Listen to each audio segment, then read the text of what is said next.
Hi, I'm Chris Fleming, the creator of Spirit Talk. You're listening to the podcast where I'll be bringing you the greatest thinkers, researchers, and contributors from around the world to discuss what we know in the field of the paranormal, life after death, and the pursuit of higher consciousness.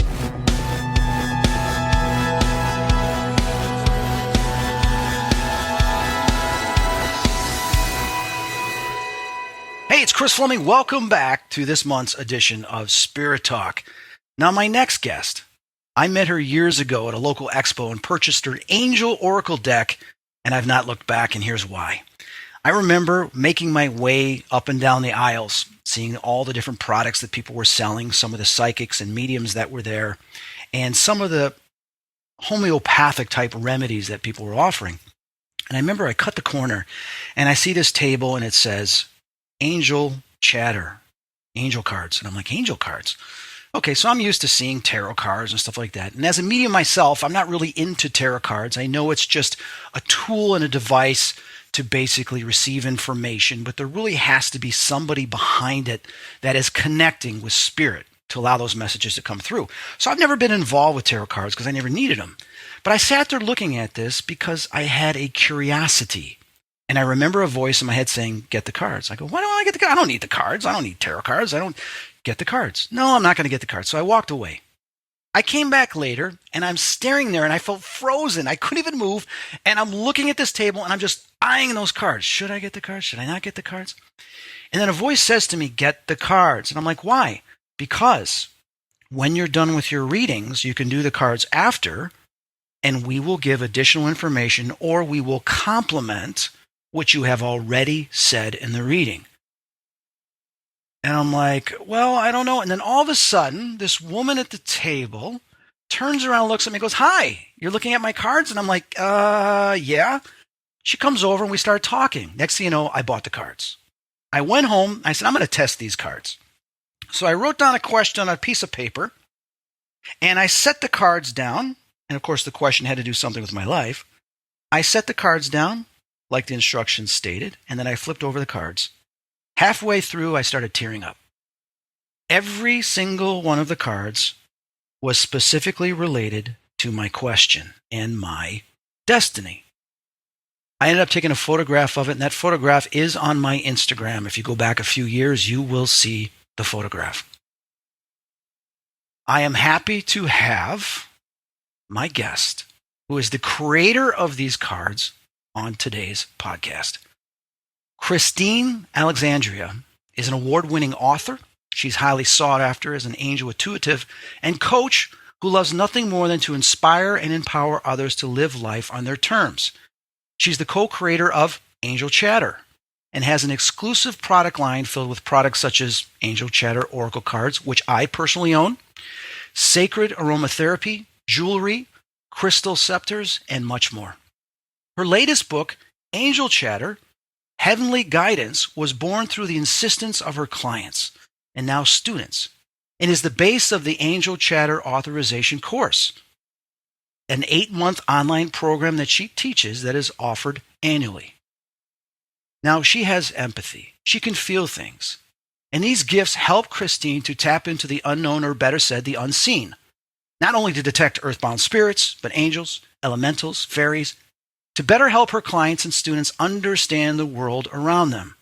Now, it's a rare day that some sort of magic doesn't present itself, especially while she walks into the woods near her home in Virginia. Please welcome my guest, Christine Alexandria. Christine, welcome to the show. Hi, Chris. And, thank you for that story. I actually remember, I guess, a year after you bought the deck, we were back in Chicago. We were in North Lake. Mm-hmm. And I'm out in front of the booth talking to potential clients and customers, and I feel this hand on my shoulder. And I actually think it's my husband. I remember. I remember that. I almost put my hand on, which I now know is your hand, to tap and say, I'll be right with you. But something said, hold the phone, don't do that yet. So I finished up with the people I was speaking with, and I turned around and it was you. And I went, well, hey there, how are you? I mean, there was just something about you that I recognized. And you shared the story of having the cards for the last year. And I remember giggling then as I did today with your story, because you use the cards exactly as I do. Because tarot cards make my hair hurt. I don't get them. I respect them. They are a vehicle. But like you, I don't pull my cards out until the end of the reading. Right. And it's crazy. And my clients, they constantly, they'll look at me and they get this whole codfish thing going. The mouth opens, they look at me and they look down, they look up. It's hysterical. And I said, I told you I was good, and they just start laughing. And because it's very much like you, it's a conversation we're having with our clients that we're able to help them. And the cards are a vehicle. So they were my very, very first product. And the gang, as I call the angels, said, you're going to make a card deck. And I went, yeah, no, I'm not. They go, yeah, you are. And like, yeah, no, I'm not. And so this went back and forth probably for well over a year. And you obviously see they won. So eventually, we were in the process of, we were living in Massachusetts at the time and getting ready to move to Baltimore.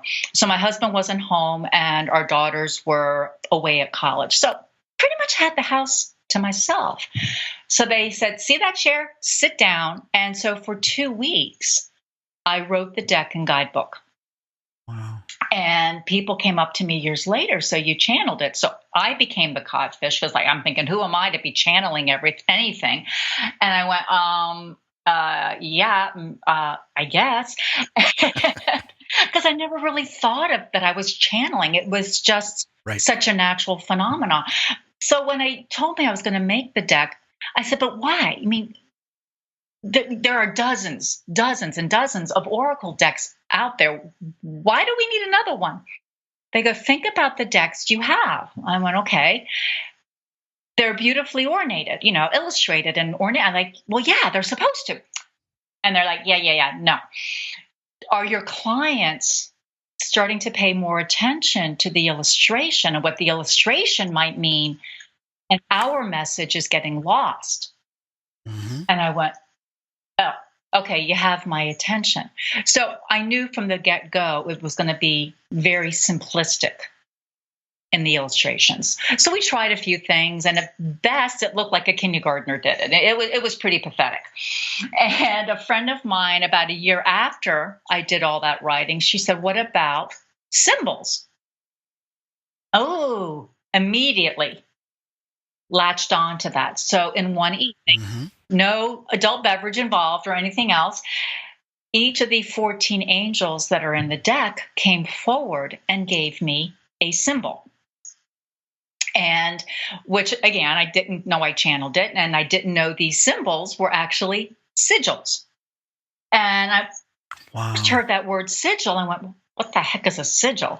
So explained to me, a stop sign says, stop. We all know it's a suggestion that many of us choose to ignore, right? A dove represents peace. It's a symbol.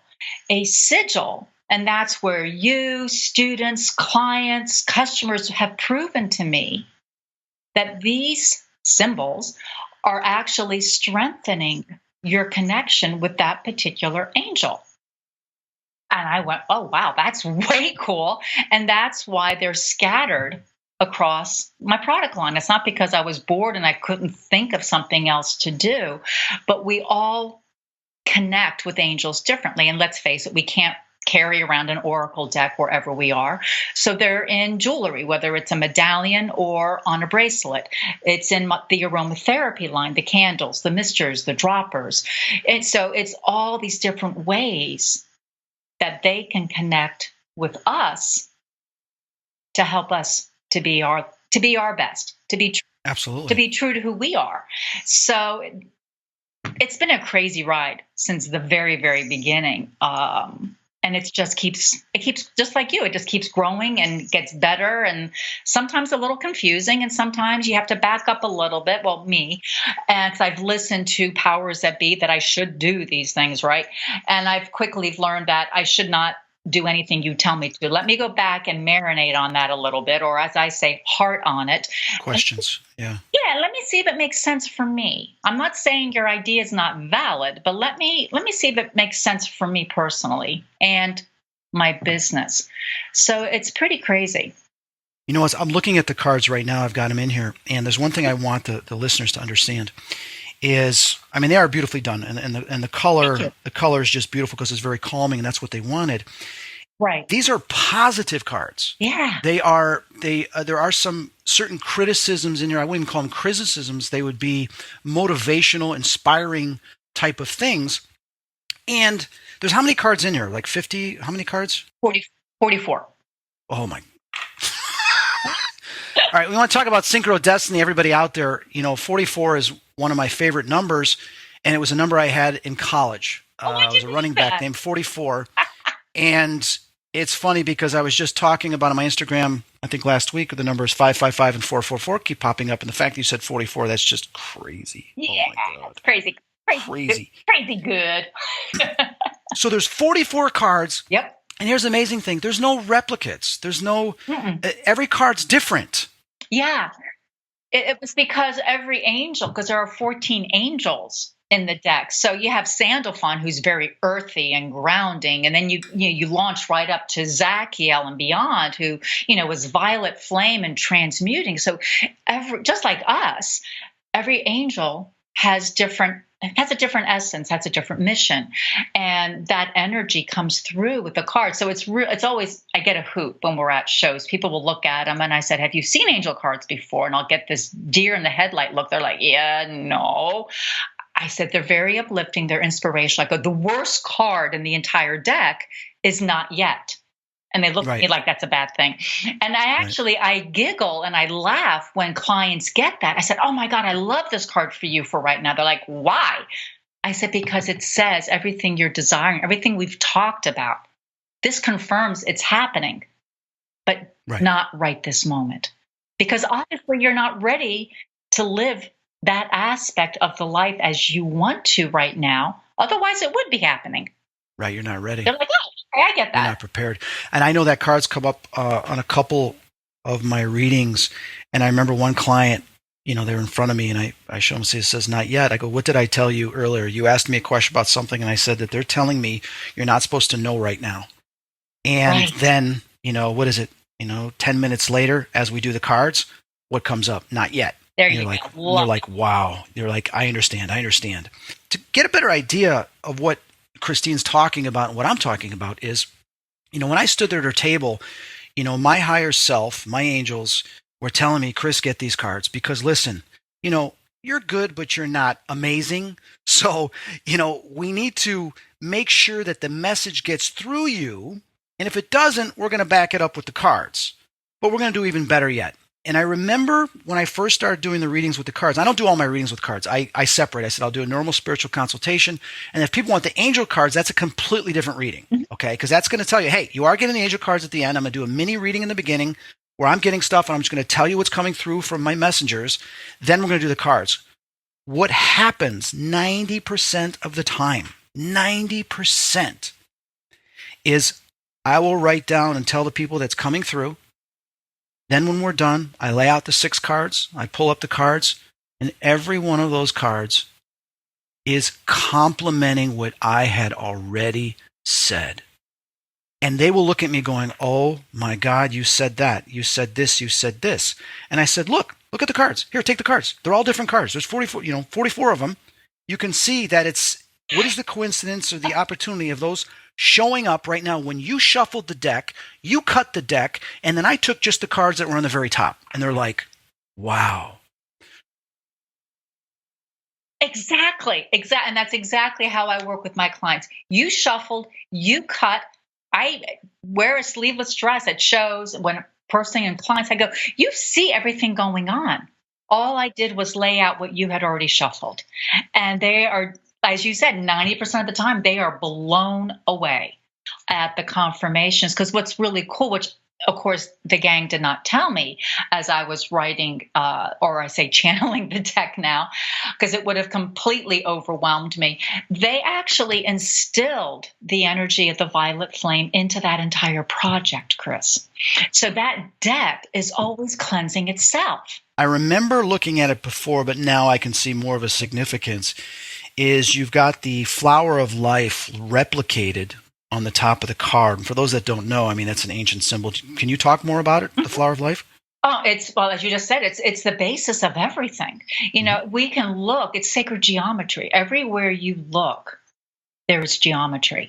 And that's what makes up our very matrix, that makes up our genomes, our DNA. It's all that flower of life is the basis. It's steeped into the Kabbalah, which, believe it or not, we touch upon in the authorization course, thanks to Sandalphon.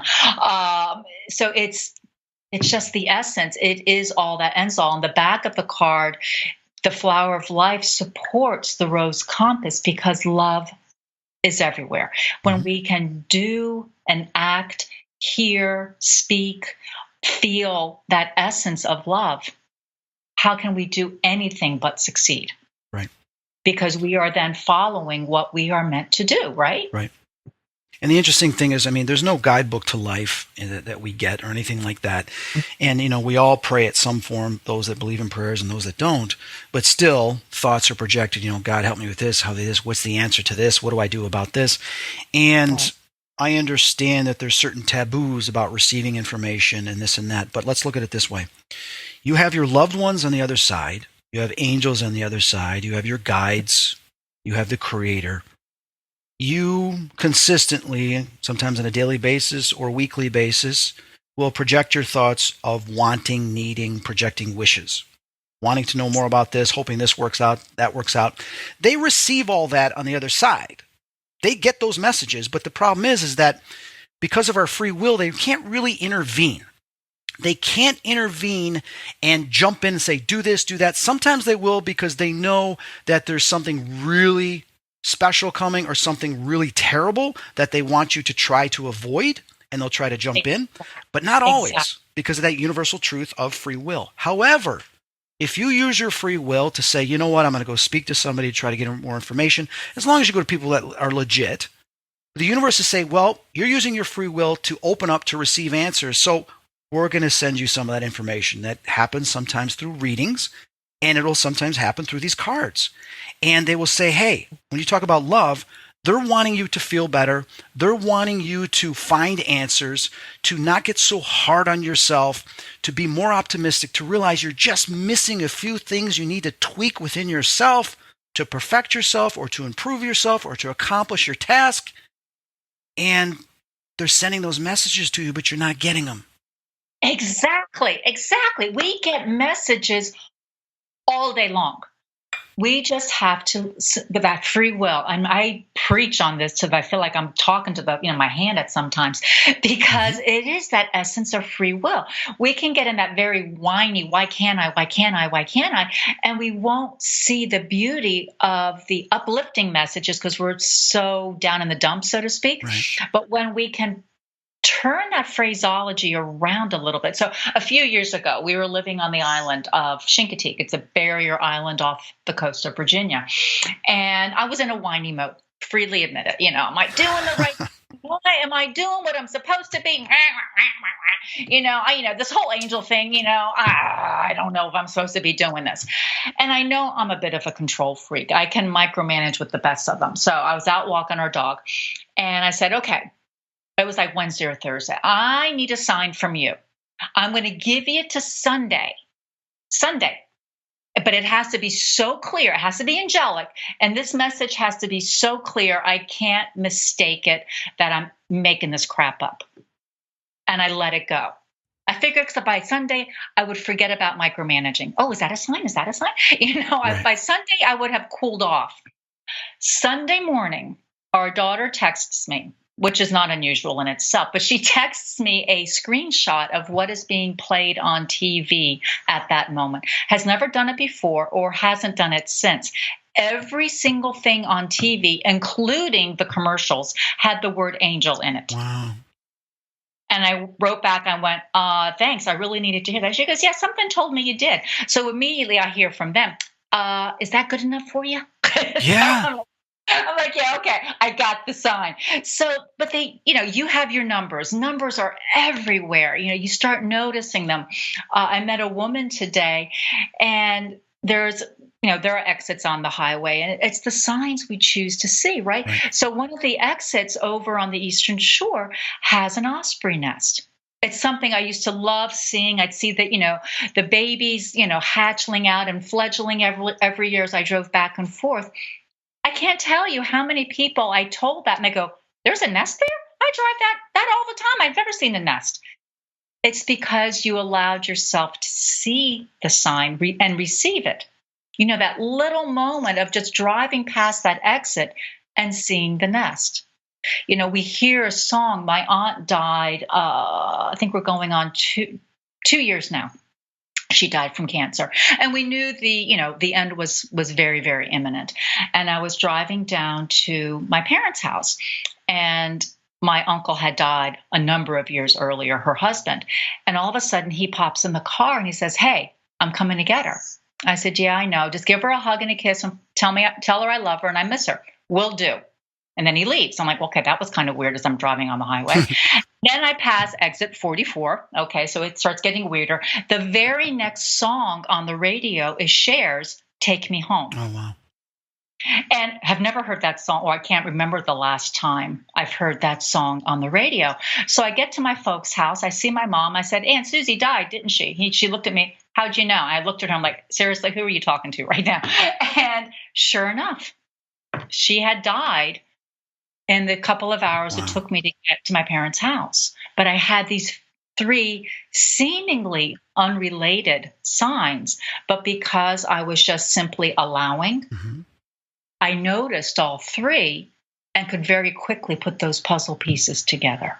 See, that's brilliant. I like that you're talking about this. Let's talk more about this.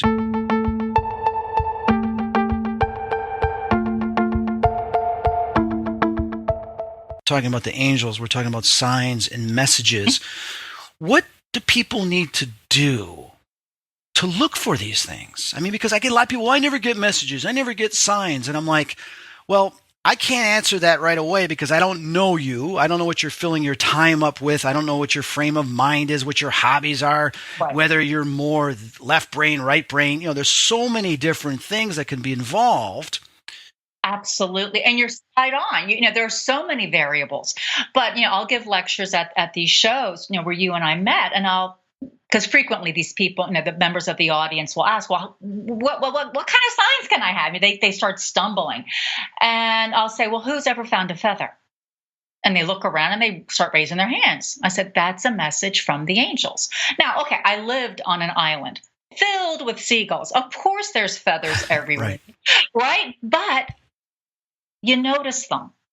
So you can always use that logic. Well, of course, it's 11:11 or it's 4:44 as it is right now.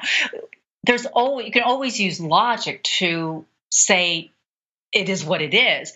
But the fact is that you noticed it.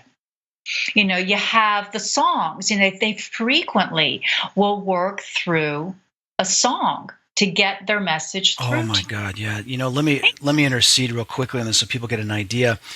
I used to work at this gym back in the 90s. It was in Lake Zurich. And I remember I was in one of the room with the machines and I was doing legs. And I was depressed. I wasn't happy because I think I was no longer working at this company. I was going to another company. I wasn't happy. And I was having like a 20-year-old crisis. And I'm just like, you know what? I hate life. It just sucks. I just don't know what to do. I don't know what to do. And I'm sitting there going, maybe I should just give up. I'm not going to do anything with my life, this and that. And, they're playing music in the background. All of a sudden, Peter Gabriel's song comes on. I think it's called "Don't Give Up." There you go. I hear this, and I was listening. Other music was playing in the background I didn't pay much attention to, but all of a sudden this got me when I started hearing the lyrics. So I started listening to it, and then right there I started bawling. I started crying. And then I'm like, oh my God. And I know that's a sign because, I've had experiences since my childhood. So here I am doing leg lifts with tears streaking down my face. Someone walks by and go, "What's wrong?" I said, "Nothing anymore. Nothing at all." They're like, "Why are you crying?" I said, "Oh, it's a long story." And it happens a lot. It could, like you said, it can be music. And tell some of the people some of the other signs that we get. All right, so I'm going to share this story with this regarding a song. My sister hates being at the dentist, like many people, but her favorite movie in the entire universe is Singing in the Rain. She is in the dentist chair, and what song comes over the airways? Singing in the Rain. Seriously? So it's just like, how can that not be a sign? And then you just get these random people, or they seemingly random people, well, that'll enter your life, and you'll hear one phrase, because sometimes it's a conversation, you're really not eavesdropping, but the conversation gets loud enough that you hear maybe 3 or 4 words that are enough to encourage you. And those are the words you're supposed to hear. Exactly, Yep. exactly. Like basically, I told them to keep going, and that's all you heard was keep going. It's just, they're all around us, Chris, and you know this, but it's allowing yourself to accept it. Like today, I was out in the woods taking my walk, and I was sitting around one of our magical spots, and this woman comes over with her dog, great little yellow lab named Haley. Never met the woman before. She's very, very scientifically oriented, but she's fascinated by what you and I do. So we had this gorgeous conversation. Turns out she's one of my neighbors. Oh my God. But we had this whole conversation going that was pure curiosity, pure admiration for what the other does. Right. But there was no fear in it. Because, when I lived on the island, I had almost the entire island after me at one point because, we talk with things you can't see. And it's hard to rationalize for someone who's very left brain how to understand this. So years ago, my husband's very, very left brain. You've met him, and he's a CFO by trade, and everything has to be, the black and white thing. But the guy's now carrying crystals in his pockets. And so we're in the kitchen, and he's standing on the other side of the counter, and I'm just going, okay, all right. And he looked at me, and he goes, "I wasn't talking to you." And I looked at him and said, "Oh, I'm sorry, I wasn't talking to you either." And he went, "Oh, yeah. I forgot who I was talking to right now." So it's the sense, don't you find this? It's a sense of allowing, and you're not going nuts, because I love sharing this story because people will often ask, how do you know you're doing this? Right. Or when did you find out, or how, and all these different things. And I said, honestly, I've apparently been doing this my entire life, but I shut down like many people, because let's face it, you're never going to find, an angel intuitive on, the list of job choices when you're filling out an application or filling out a form for the doctor, accountant, it's not. So I shut it down. But I started, getting curious.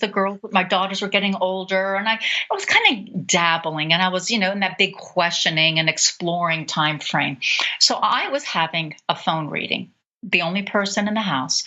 And the woman calls in, Mary Magdalene, Mother Mary, and she calls in Archangel Ariel. And before I could watch what I was going to say next, I screamed out, "Pinky." And I don't remember anything else about the conversation about that reading. And I went, what the heck was that all about? I'm like, I don't get it. So put the girls to bed that night. Husband's traveling for work. And I said, okay, everybody at this reading, front and center. I want to figure this out. So here I see them coming in one by one into the room, and in comes Ariel. And I went, oh, it's you, because she's my guardian angel. And I used to see her as a child in the crib, did not know the name Ariel, but because she would glow the color pink, she became Pinky. Wow. So that confirmed to me, I'm not going nuts. This is something that I'm gifted in doing. Still learning to accept that power and that responsibility, as are you, because, I do feel like you, responsible for those that come to us. But it confirmed to me that this is what I do. Okay, let's rock and roll. Let's figure this thing out. And my list of folks, as I call them, the gang, continues to expand. There's 14 in the deck. Well, now I've got at least 19 angels I know by name, not to mention the various goddesses I speak with, as well as ascended masters. The platter just keeps getting more and more and more full, but it's a blast. It's for people listening, and I could understand, because I know back in the 90s when I was pretty much just ghosts and I was getting involved in researching UFOs and near-death experiences, when someone like Christine would be talking about the ascended masters and channeling and this, and I'd be rolling my eyes, going, "Oh God, Yeah, this exactly. new age humbo jumbo." But until you've had the experiences and you've witnessed these beings that are highly enlightened, and you stand there in awe, terror, whatever it is, because you realize how powerful and knowledgeable they are, you realize how minute your intelligence is compared to them, and you're realizing there is so much more that I can even realize. And Yes, I am humbled enough to say that when I've had some of these experiences, I ate my own words. And I stuck my foot in my mouth and I said, "Oh my God, it's real." When I start channeling, I'm like, "I can't believe this is happening." I'm channeling, Mhm. automatic writing and this and that. I'm like, all these people that I feel so bad. And don't get me wrong, there's some charlatans out. Oh, There's people really unfortunately. wanting to do this that aren't, but are trying so hard they believe they are. I'm not here to judge them. No more. I'm not judging any of them, because who am I to determine that, okay, this person has no abilities, but the creator is reaching out to them, trying to teach them, and then eventually they do. Who am I to say? You Right. Well, know? the only ones I do have a big problem with, and you've seen them, the charlatan arena, they prey on people that are feeling less than, and those are the ones I send. I don't take charge. I just send Michael, just stop it.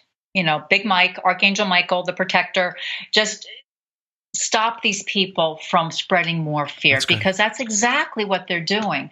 And those, that bothers me. But I figure, what? It's their karma, not mine. Right, right, And I'm doing what I know is good work.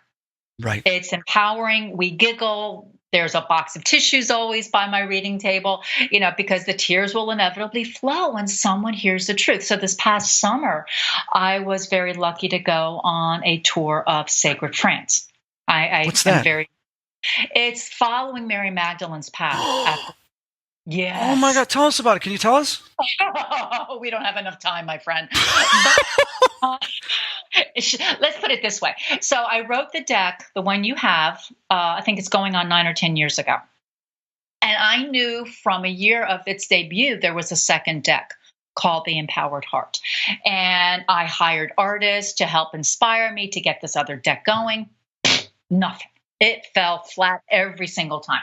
So I go to France, and one of the places we stopped was St. Mary Magdalene's Basilica. And there indeed is her skull. Wow. So it's down. It's in the main basilica, but you have to go down to these steps, and it's very cozy-ish type of a room. And I don't like to cry. I'm not a big crier. I get teary. I get touched by beauty, and I'll get teary, but I don't cry. I am not an ugly crier. Oh, well, she nipped that in the bud. Not once, not twice, at least 4 times I am ugly crying, Wow. because I had no control over it. Right. And it was just that empowering. And when I came home, she goes, "Oh, by the way, that deck that you've been working on, yeah, that deck is mine." So I just finished up today, before our recording, the 34th card of the Congratulations. thing. Wow. So, and I've been sharing it with very, very few people in the inner circle. And they're like, "This isn't you." I'm like, "Yeah, I know. There's no way I would be It's writing." channeling. They're channeling through you. Yeah. Exactly. So it's that essence of but yet, I mean, I've never been in the presence when you channel, but when I channel, I'm still here. I don't check out, but I don't, again, control freak here. I don't allow myself to check out completely. So I am more or less aware of what's coming through me. So it becomes this multi-dimensional thing. I'm talking to somebody, but yet at the same time, I'm watching how I'm saying it, and I'm watching how my client is reacting Understood. as it, as this comes through. It's kind of crazy. Right. For all the listeners But listening, explain to them real quickly who Mary Magdalene is, because I have a feeling psychically I'm getting some listeners like, "Who's that?" so this could get you some comments on your Right. podcast. Right. Mary Magdalene was the first disciple. She was indeed Yeshua, Jesus, however you want to call Right. him, his wife. Right. She left after the crucifixion along with the children and went to preach and administer and lived in France for many, many, many decades. I remember in the 90s, I was looking for scriptures that didn't make it in the Bible, when I read Enoch and I read some other stuff, and Sure. came across some other books that of Adam and Eve after they were out of the Garden in Eden, and how they were terrified when the first night fell of darkness because they'd never seen darkness before, how they were tempted by the devil and this and that. And all these other scriptures that I read were fascinating. But the one thing that was really fascinating when we got to the Council of Nicaea was that there was so many scriptures written by women, so many followers of Christ that were women, that it wasn't talked about because it was a male-dominated society. And Exactly. a lot of the scriptures and writings by women were burned, destroyed. Yeah. And that's Exactly. horrible. It is horrible because that is so not how he taught or believed. It was very much about the balance. There's always balance, and you know this. Right. It's night, it's dark, right? Right. There's upper, there's lower, Right. masculine and feminine. It is the balance. It is, if you're going to talk sacred geometry, it's the beautiful representation of the symbol called the Vesca Pisces, which looks, for those that aren't familiar with it, very much when it's on the horizontal plane, looks like two wedding rings interlocking. Two become one. Neither one is responsible for fulfilling the other, but it's what they bring to the table. Correct. Is what's magnified. Now, I don't know if you knew this one. Eons and eons and eons ago, before we got too big for our britches and developed ego, our chakra system was linked up as the Vesca Pisces. So when they explained that to me, I was like, oh, great. I am not going nuts. Because you can give me, I can make an excuse, put it this way, or a rational argument why any chakra is responsible for anything in our world.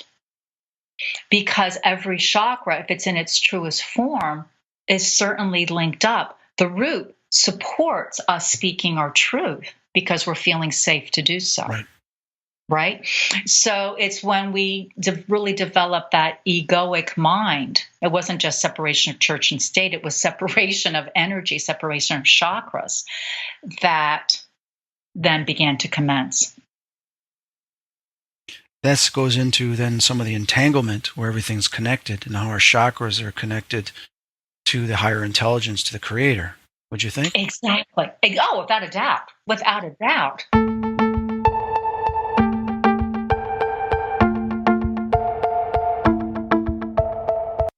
I had a skeptic once say to me, we were looking at the cards and we were talking about readings. It says, it's all bullshit. It's all this and that. And he goes, there's no way you can get their psychic powers. I said, no, you're right. There's no such thing as psychic powers. It's just powers is something we don't fully understand. Miracles, we go back through history. There's many things that were called miracles and we find out they're not.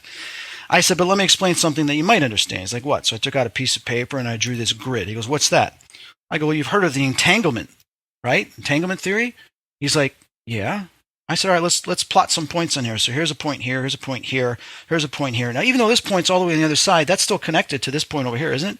He goes, well, what do you mean? I said, well, that's what the basis of entanglement is, that all particles in the universe are connected. All things in the universe are connected. Okay. So what is the law of observation? He goes, refresh my memory. I said, well, law of observation is physicists, when they would have these particles in a container, the particles wouldn't do anything until they observed, which means there had to be a force behind it to cause them to do something. But when every different physicist observed it, they would react differently, which means that they would react based on the consciousness of that individual. Okay, so what does that have to do with psychic abilities? Well, the law of observation is when you are familiar with how everything is connected and you realize your consciousness is not restricted to the body, but it's attached to the entanglement, to the theory, to the ether of all things throughout the universe, and that you are part of the collective, you will observe things outside our normal understanding and perceive it before it happens, as well as perceive things from non-locality. And he's sitting there and goes, well, that's quantum physics. I said, exactly. But your awareness, such as the law of observation, being familiar with it and understanding that all things in space and time are connected, that's ESP, extrasensory perception. He sits there going, well, you explained it scientifically, but how can you prove it? I said, well, you just can't prove it in a scientific experiment because it's controlled. Exactly. And when it's controlled by a different observer that doesn't believe, it's going to affect your experiment.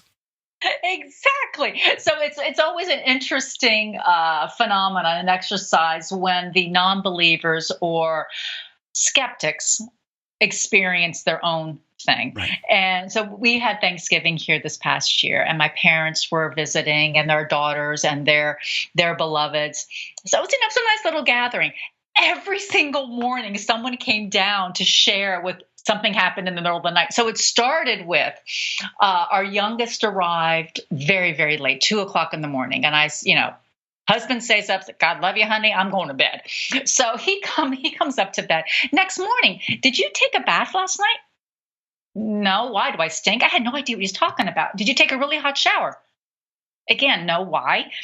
He says, well, when I came to bed, the bathroom was completely steamed up to the point that the windows and the mirror were foggy and there was condensation dripping from the light fixtures. Wow.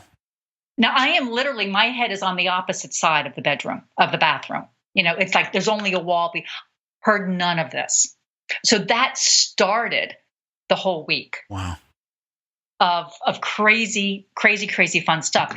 And then I guess about a year ago, again, you don't think of how this is going to relay. I had a client come here for her private weekend, and it was right after the Las Vegas shooting. Now, her husband is in the reservist. Have never met the guy.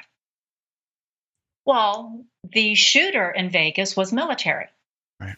Somehow that 6-degree nonsense memo went out up in the ethers, and he piggybacked, unbeknownst to us, with her and camped out in the house. So she is getting, one of her sessions with me, and the lights flicker on and off. We go, oh, ha, ha, they're here, ha, ha. Didn't think anything more about it because the rest of the weekend was seamless. She leaves. I need a big detox, so I'm taking a lovely hot detox salt bath. The lights go out. Completely out. I scream like a little girl. My husband comes running in. He says, are you okay? By the time he gets to the lights are back on, he goes, are you all right? I went, yeah. I go, we have somebody visiting. He goes, who? I said, I don't think you want to know. I'll take care of it. He's like, yeah, okay, bye. So sure enough, it was the guy. It was the shooter. Wow. That had picked up on that military connection and knew I could help him go back home. So what did you think was his reasoning or why he was still hanging around? Well, obviously it was, a lot of discord that caused this whole event to begin with, right? So it was the confusion of what he had allowed to happen and knew he wasn't going to get out of jail free card, Right. by any stretch of the imagination. So I actually didn't send him home. There I have set up a couple of portals, and one of them we affectionately call the depot, and that depot can have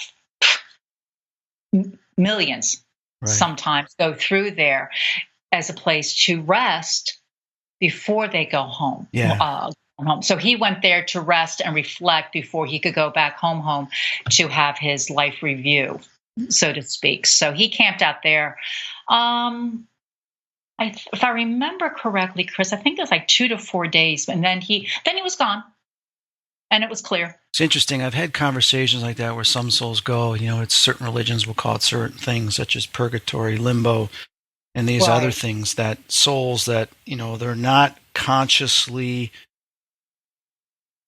defragmented enough or perfectly level enough frequency wise to cross over, that they've got things they have got to deal with and let go. That's a whole nother topic.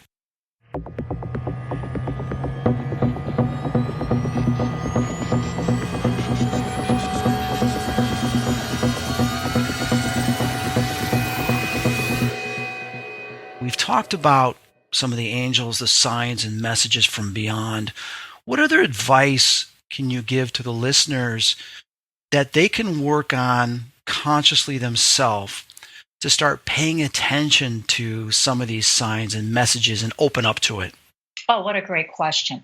So, especially, actually, not even if you're new to this, but I always bring in Michael first because those that want to explore, whether it's the supernatural, angelic, masters, spiritual realms, I want to know that I've at least offered up a way to protect yourself better energetically. And that's Michael's gig because he is the patron saint of the police force in the United States. So it's all about protection. So working with him first and foremost for me is very, very important. And if you haven't worked with him, you're in for a super treat because he tends to give off a lot of heat. Many of the angels will connect with a planet in the sky, and his happens to be the sun. So think of the sun as very, very warm on that hot August day.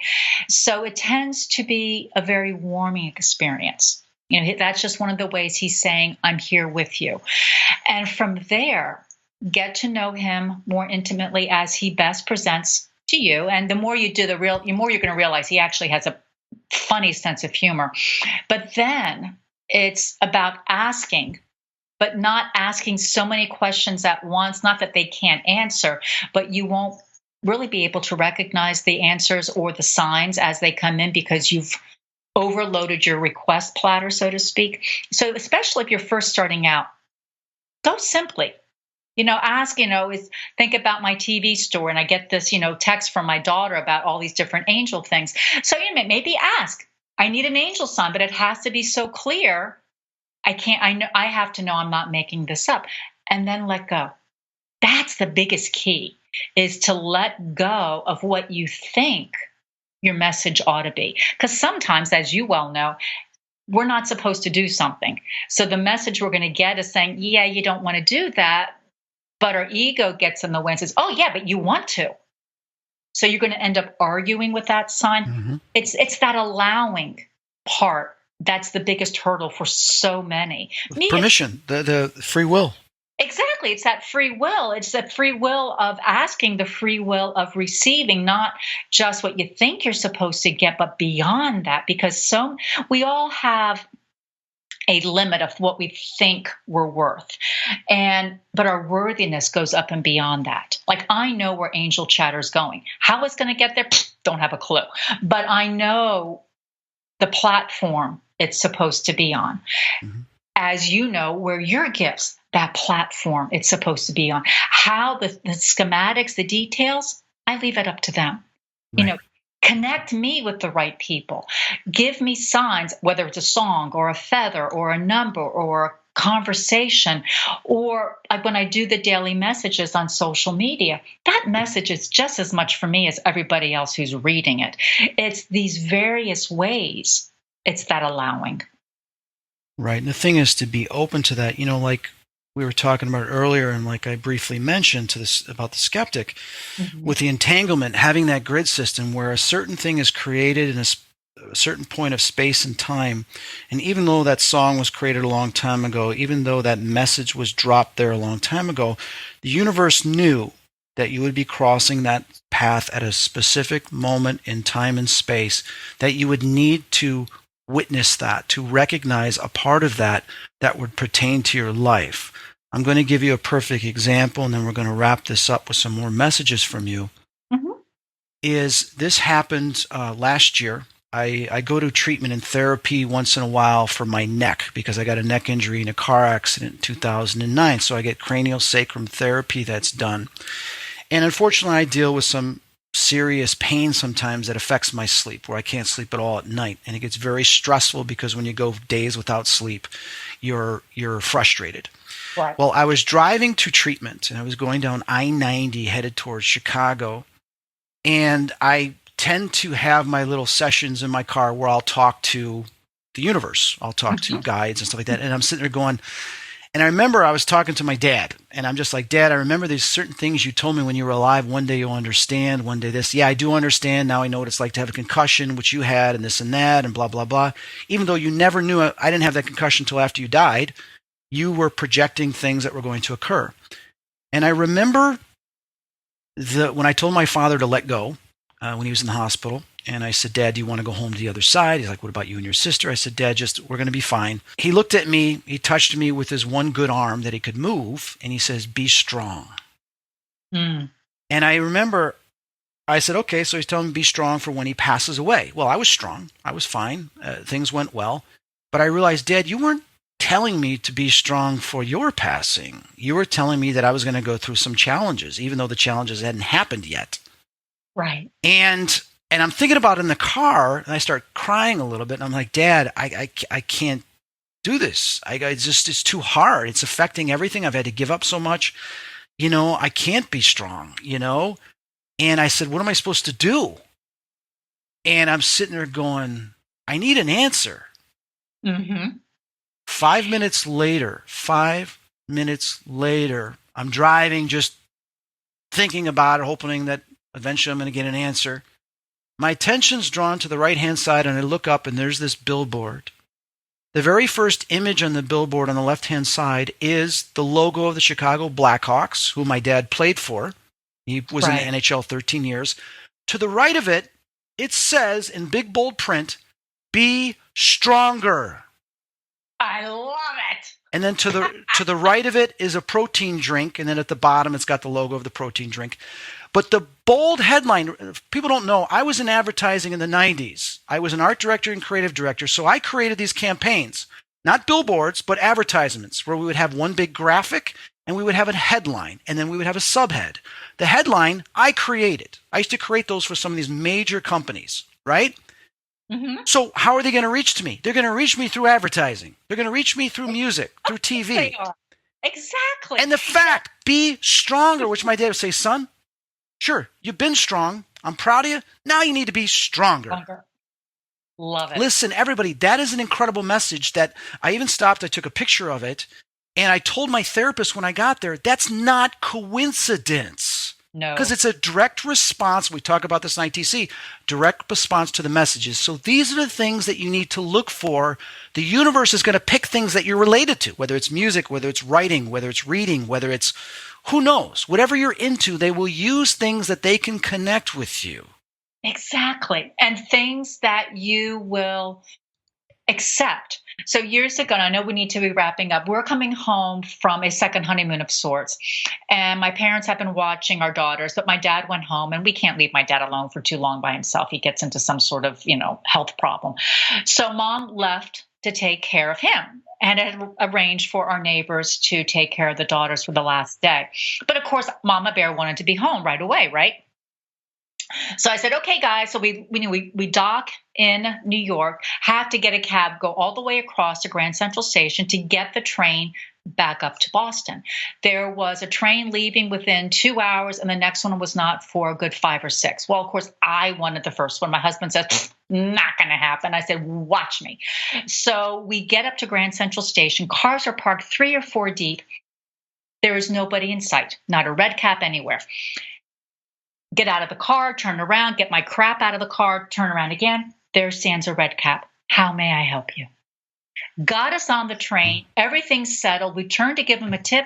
The man is gone. Go out on the platform. There is not anybody on the platform. You can't tell me it wasn't a visitor coming in because our plea, just as yours, Dad, I need an answer. Our plea was in earnest. We wanted to get home. The girls were fine. But it was, Mama Bear had to get home. Now, if someone had shown up looking like a gypsy, yeah, not so much. You're not going to take the bags again, right? But it showed up as a red cap. It's amazing. So it's just amazing. It is. And these miracle little things happen every single day. Right. When we allow it. Exactly. And you have to be open to it. You have to allow it. And people say, it's like, well, what do I look for? Well, the first thing you need to do is grant permission. You said, you know what? Yeah. I surrender. I give permission using my free will to the universe to give me messages to assist me on my path. That is the first stage. Then be patient. And the second thing is when you get it, you have to acknowledge it and you have to give gratitude back. You talked about this earlier. You got to give gratitude saying, thank you, I got it. Why do you have to give gratitude? Because then the connection is complete. Because the connection is like, it's like if somebody gives you a gift for a present, you just don't say, oh, okay, You got to say thank you back so that they know you liked it. Yeah, And you well, got not it. only does it complete that connection, but I find when you're in that essence, that energy of gratitude, you are then expanding your energy so you can recognize what else is being offered to you more readily. Flower of life. Well said. Exactly. Well said. Thank you. Well, thank you, Christine. I really appreciate you coming on Spirit Talk. Thank you so much for having me on. I had such a blast. So did I, and I'm sure the listeners enjoyed it just as well. For everybody listening, if you want to find out more about Christine and her work, I invite you to visit her website, angelchatter.com. That's angelchatter, CHATTER.com, and certainly through her social media. For everybody listening, this was this month's edition of Spirit Talk with Chris Fleming and Christine Alexandria. We'll see you next month.